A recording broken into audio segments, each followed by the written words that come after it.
देश के करोड़ों किसानों के लिए बड़ी खबर है। सरकार ने 18,000 करोड़ रुपए से ज्यादा की रकम जारी कर दी है। प्रधानमंत्री किसान सम्मान निधि की 23वीं किस्त किसानों के खातों में पहुंचनी शुरू हो चुकी है। लेकिन अगर आपके मोबाइल पर बैंक का मैसेज नहीं आया, खाते में 2,000 रुपए नहीं दिखे तो घबराइए मत, क्योंकि पैसा रुकने की कई बड़ी वजहें हो सकती हैं। आज हम आपको बताएंगे कि जिन किसानों के खातों में किस्त के पैसे नहीं पहुंचे, उसकी क्या वजह रही, कैसे चेक करें अपना स्टेटस और कैसे पा सकते हैं अपने हक का पैसा।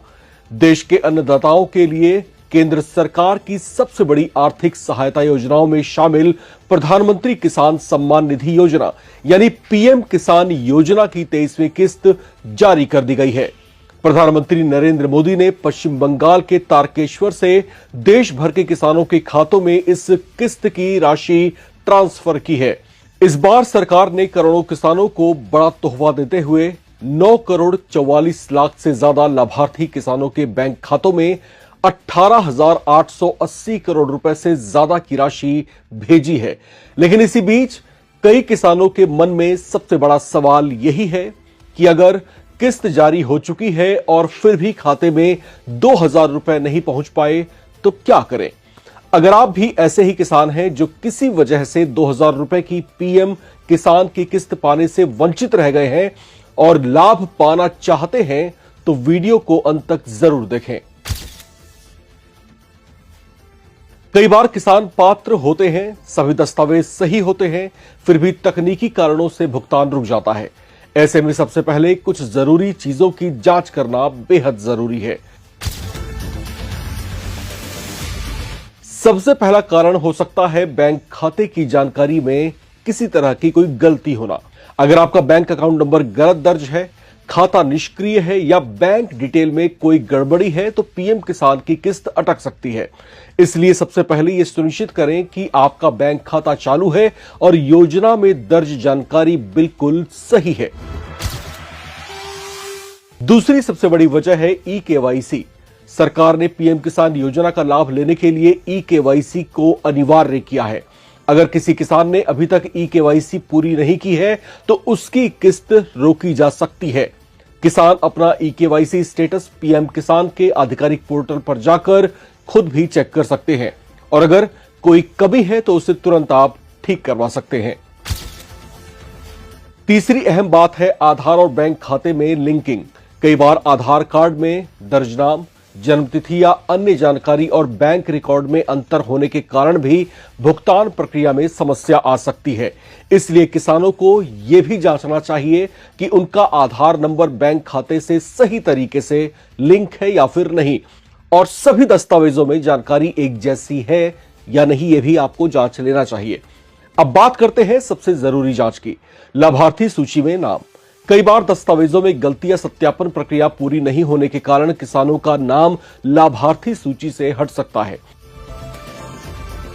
इसलिए हर किसान को यह देखना चाहिए कि पीएम किसान योजना की लाभार्थी सूची में उनका नाम मौजूद है या नहीं। इसके अलावा किसान ऑनलाइन जाकर अपना पीएम किसान पेमेंट स्टेटस भी चेक कर सकते हैं। इससे पता चल जाएगा कि किस्त जारी हुई है, बैंक में भेजी गई है या फिर किसी कारण से भुगतान रुका हुआ है। अगर सभी जानकारी सही है, ई-केवाईसी पूरी है, आधार लिंक है और लाभार्थी सूची में नाम भी है, फिर भी पैसा नहीं आया तो किसान शिकायत दर्ज करा सकते हैं।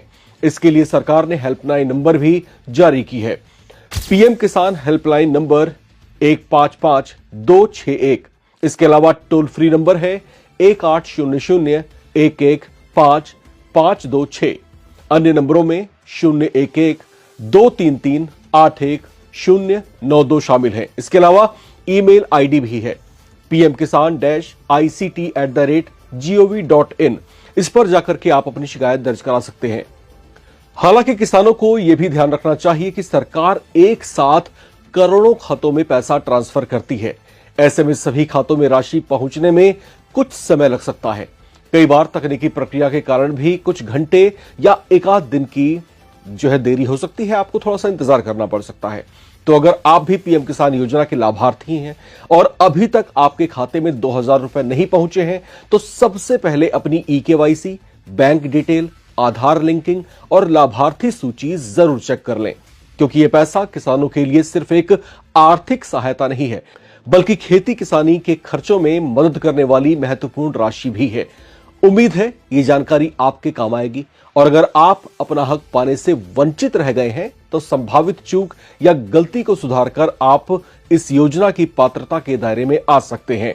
देश के बाकी किसान भाई भी बताएं, क्या आपकी पीएम किसान 23वीं किस्त आपके खाते में पहुंच गई है? अगर नहीं पहुंची है तो सबसे बड़ी समस्या क्या आपके सामने आई? अपनी राय, आपका अनुभव क्या रहा, यह सब लिख करके कमेंट बॉक्स में जरूर शेयर करें। चैनल को सब्सक्राइब करना बिल्कुल भी ना भूलें और देखते रहें नवभारत टाइम्स।